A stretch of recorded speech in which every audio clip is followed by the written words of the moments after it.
네, 시장 스포 보셨죠? 예, 개성공단 근로자들이 정상적으로 출근을 하고 있다고 합니다. 어제 북한이 군사 통신을 단절했다, 이 얘기가 나왔었는데요. 아직도 개성공단은 좀 별 반응이 없는 그런 평온한 모습이 있다, 이런 속보가 나왔군요. 참고해 보시기 바라겠습니다. 자, 이번에 색다른 전략을 짜보도록 하죠. 한국투자증권 이프렌드 에어팀의 장용혁 팀장 나와 있습니다. 안녕하십니까? 네, 안녕하세요.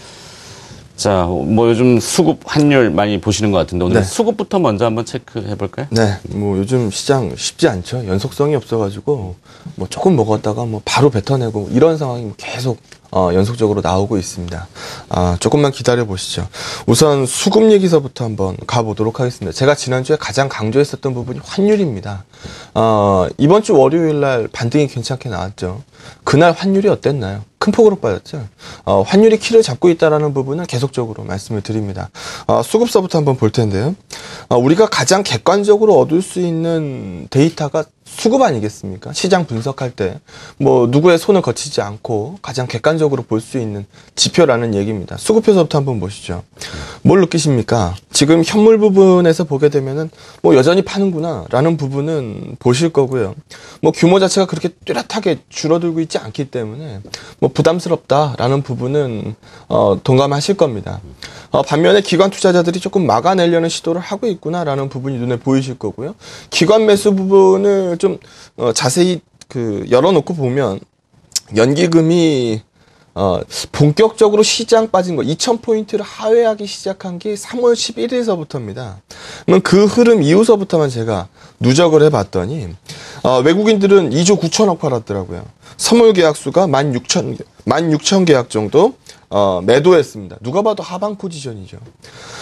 기관들은 1조 6천억 정도 매수했습니다. 선물 계약수도 17,000 계약 정도 매수 포지션입니다. 누가 봐도 방어 포지션이죠. 하락 포지션을 갖고 있는 외국인들 쪽에서 최근에 월요일날 4,900계약 가까이 한번 들어왔고 전일 시장에서 4,800계약 정도 들어왔습니다. 일부 환매수가 껴 있을 겁니다. 하방 포지션을 두껍게 가지고 있었던 외국인들이 슬슬 하방 포지션을 정리하기 시작했다라고 볼 수 있는 대목이거든요. 이 부분에서 점수를 좀 줘도 될 것 같습니다. 기관 매수 부분에 좀 자세히 뜯어보면은 연기금이 한 6,800억 정도 되고요. 국가지방이 6,400억 정도 됩니다. 이 중에서 40% 정도가 비차익 매수로 들어갔습니다. 받아내려는 노력을 했다라고 볼 수 있는데요. 외국인들 왜 파는지는 아시죠? $1 부분이 부담스러웠고 뭐 뱅가드 어쩌고 저쩌고 얘기 많이 들으셨을 겁니다. 어차피 나갈 물건들 나가고 있는 거거든요. 막아주고자 하는 기관의 매수분이 매도물보다 크지 못하기 때문에 빠지고 있는 상황입니다. 매도물 사이즈가 조금 줄어들어야 될 것 같은데 그렇기 때문에 $1 환율이 중요하다. $1 환율이 밀려줘야 된다라는 쪽으로 말씀 계속 드리는 거죠. 프로그램 표부터 한번 보도록 하겠습니다. 최근 시장 보시면은 코스닥 지수가 거래소보다 약하죠. 코스닥보다 거래소가 강하고 거래소보다 K200이 강하고 K200보다 선물이 강합니다. 이렇게 나오면은 베이시스 개선이 나오죠. 전일 시장에서도 베이시스 종가가 2포인트를 넘어가기 시작했습니다. 2.04 콘덴고 나왔고 워낙 이론 베이시스도 높기 때문에 괴리도 부분으로 봐야 되는데 괴리도도 0.67p 플러스 상황입니다. 그런데 차익 거래 한번 보시죠. 외국인들 쪽에서 차익 거래 쪽으로 크게 변동이 없습니다. 그런데 기관들 쪽에서 움직임이 잡히기 시작하죠. 어제 2p를 넘어가기 시작했으니까 이 부분 한번 보시고요. 외국인들이 차익 거래로 두껍게 때려내고 있는 모습은 아닙니다. 비차익 쪽을 한번 보시면 두껍게 때려낸 쪽은 오히려 비차익이었는데 최근 들어서 월요일서부터 비차익 사이즈를 한번 보시면 과거보다 상당히 얇아졌습니다. 매수로 반전되는 모습도 보이고요. 이런 부분들 감안해서 본다라고 했을 때 기대감일 수는 있겠습니다만 외국인들의 매도 피크가 지나가고 있는 거 아니냐. 여기서 $1만 밀려주면 딱 좋겠다라는 느낌을 계속 받고 있는 거죠. 연기금 쪽, 뭐 국가 지방 쪽 공격적으로 비차익 들어왔으면 비차익이 뭡니까? 시장 최상단 종목, 시가총액 최상단 종목들 바스켓으로 사는 거 바스켓으로 사고 파는 거 아니겠습니까? 시장 상단부 종목들에 대해서 어느 정도 긍정적으로 기관들의 수급이 유입되기 시작했다. 외국인들의 매도 피크만 지나간다라고 하면은 어느 정도 시장이 안정을 띌 수도 있겠구나. $1 하락을 조금 더 기다려 봐야 되는 상황인 것 같습니다. 네. 자, 수급을 먼저 풀어봤습니다. 최근에 요즘 시장 평가를 보면은 미국의 증시는 더 오르고자 하는데 유럽이 딴지를 걷는다. 이렇게 표현이 나오더군요. S&P 500 지수는 사상 최고가에 다시 바짝 근접을 하고 있습니다. 유럽의 삐거덕거림은 역시 유로화의 약세를 나타낼 것이고 유로화의 약세는 달러의 강세일 겁니다. 달러는 2년 8개월 만에 최고치 나온다고 하던데요. 네. 우리 환율엔 또 어떤 영향을 주고 있습니까? 네. 우리 원달러가 달러 인덱스를 만지면 얼마나 좋겠습니까? 그런데 그렇지 못하죠. 반대입니다. 원달러가 종속 변수죠. 달러 인덱스부터 한번 보시죠.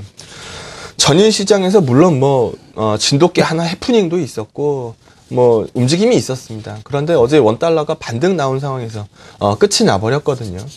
북한 때문에만 환율이 올랐다라고 보기 어렵다라는 거죠. 달러 인덱스 보시죠. 전일 종가가 이제 83달러가 넘습니다. 83.24달러 정도에서 마무리를 졌는데, 작년에 최고점, 달러 인덱스의 최고점, 우리 코스피의 최저점, 찍었었던 때가 84달러입니다. 지금 83달러 넘어서서 거래되는 거는 상당히 부담스럽죠. 게다가 오늘 그래픽 지표에서도 보셨겠습니다만, 미국 10년물 국채 수익률 가격이 1.85%까지 빠졌습니다. 2% 넘어가던 수치들이거든요.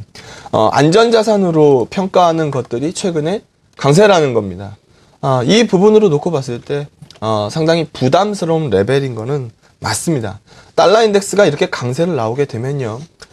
최근 들어서 선진국 증시 강하죠. 이머징이 약합니다. 원자재가도 불리하고요. 원자재가 불리하면서 이머징 불리해지고, 달러가 저렇게 강세를 띠게 되면은 본국으로 달러가 송환되게 되는, 문제가 좀 생기게 되죠. 이런 부분들 감안해서 봤을 때 달러 인덱스를 꺾어낼 수 있는 요인이 필요하거든요. 근데 예전 같지 않습니다. 버냉키 약발이 예전 같지 않은 것 같아요. 우리 확고하다. 우리 연준 잘하고 있다. 라고 얘기를 해도 달러 인덱스가 안 죽더라는 겁니다. 유로화도 마찬가지입니다.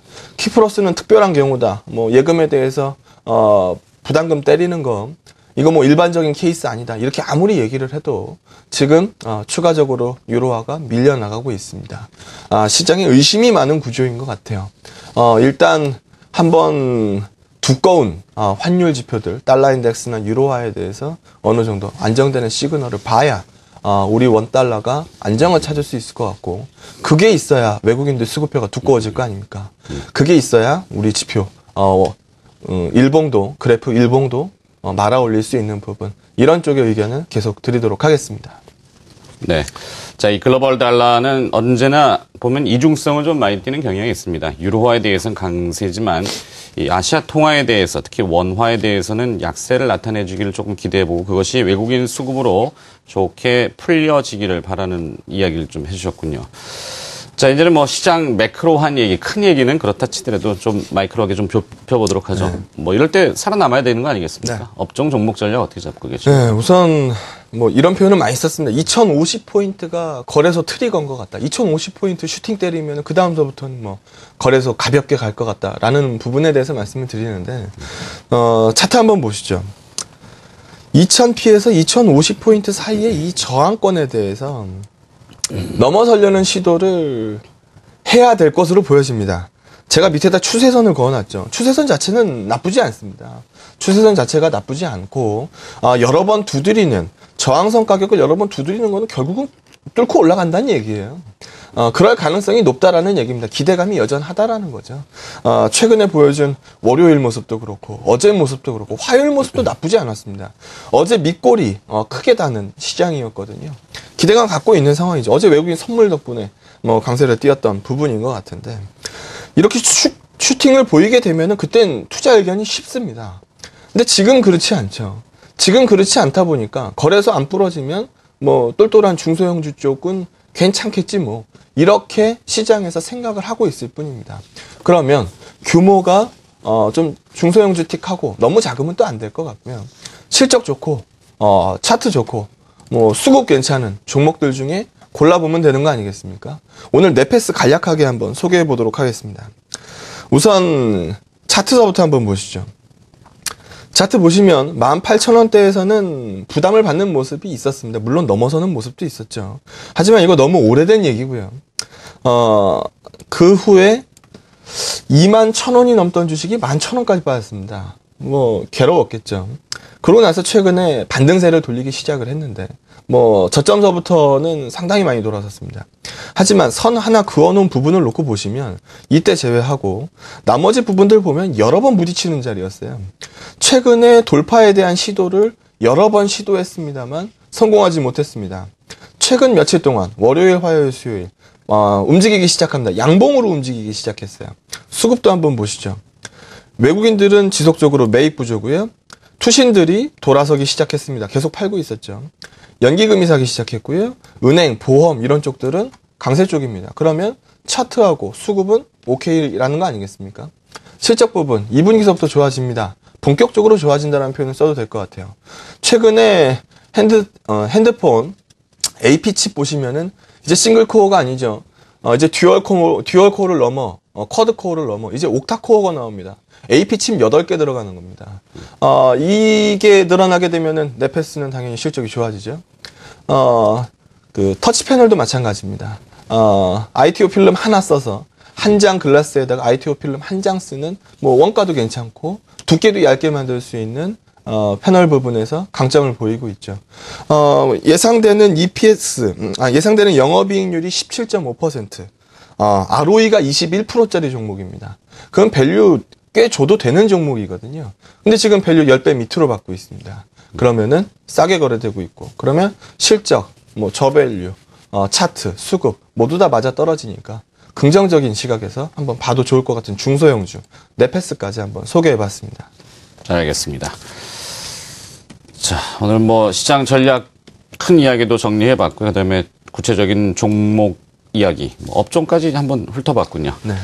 네, 색다른 전략이었습니다. 조금 더 색다른 전략이 나와야 되는데 시장이 좀 멈춰 있어서 자, 이 고양이 목에 방울을 누가 달 것인가인데 방울만 달리면 계속 시장은 딸랑딸랑 거릴 거라는데 그게 한 2050포인트? 네, 2050포인트. 뭐 멀지 않은 길인 것 같은데 좀 힘을 내야 될 텐데.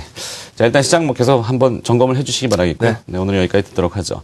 한국투자증권 이프렌즈 에어팀의 장용혁 팀장이었습니다. 고맙습니다. 네, 고맙습니다.